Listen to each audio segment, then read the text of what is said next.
दो एक्सरसाइज 1.2 का 5वां प्रश्न है। कह रहा है कि जांच कीजिए कि क्या किसी प्राकृत संख्या n के लिए संख्या 6 का पावर n अंक 0 पर समाप्त हो सकती है। जांच करना है 6 का पावर n जो है n जहां पर कोई प्राकृत संख्या मतलब n का मान 1 2 3 4 5 अगर ले लेंगे, जैसे कि 6 का पावर अगर 1 लेंगे तो 6 हो जाएगा। अब 6 का पावर 2 लेंगे तो कितना होगा? 6 गुने 6। तो इकाई अंक 0 पर खत्म होता है या यानी 0 पर समाप्त होता है कि नहीं, ये चेक करना है। इसको चेक करने के लिए आइए हम इसे हल करते हैं। इसको हल करेंगे। संख्या आपको दिया हुआ है 6 का पावर n, कितना दिया हुआ है? मान लीजिए, माना कि एक कोई संख्या है जिसका मान है 6 का पावर n, कितना है? और n कोई प्राकृत संख्या मतलब n का मान 1 2 3 लेना है। जहां n कोई प्राकृत संख्या n बराबर 1 2 3 डॉट डॉट डॉट पूरा n का मान 1 लेंगे, फिर n का मान 2।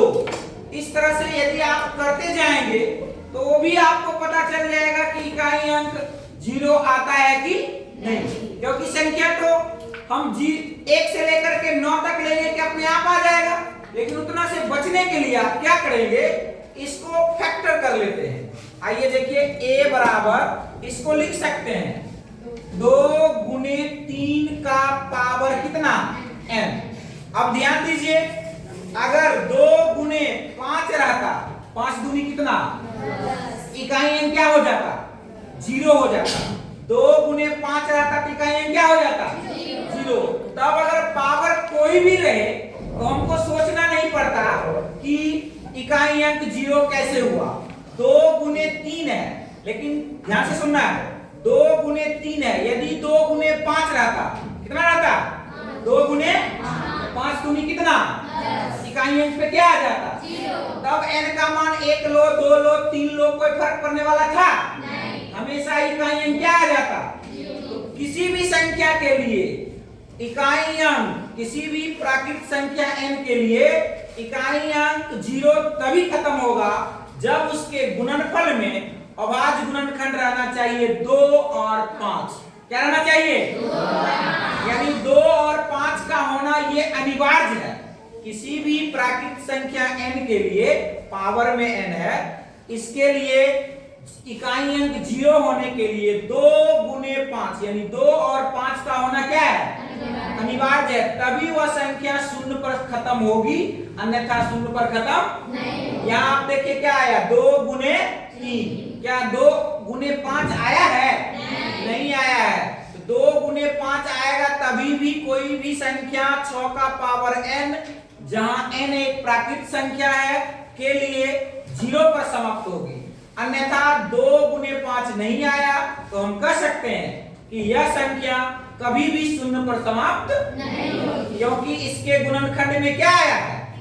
2 गुने 3 आया। कितना आया है? 2 गुने 3। अगर 2 गुने 5 आ जाता तो हम क्या कहते? इसका इकाई अंक 0 पर समाप्त हो जाएगी। लेकिन आया कितना है? 2 गुने 3। तो आप कह सकते हैं जहां 2 गुने 5 अर्थात 2 का पावर m और 5 के पावर n के रूप का यह संख्या नहीं है। अतः 6 का पावर n प्राकृत संख्या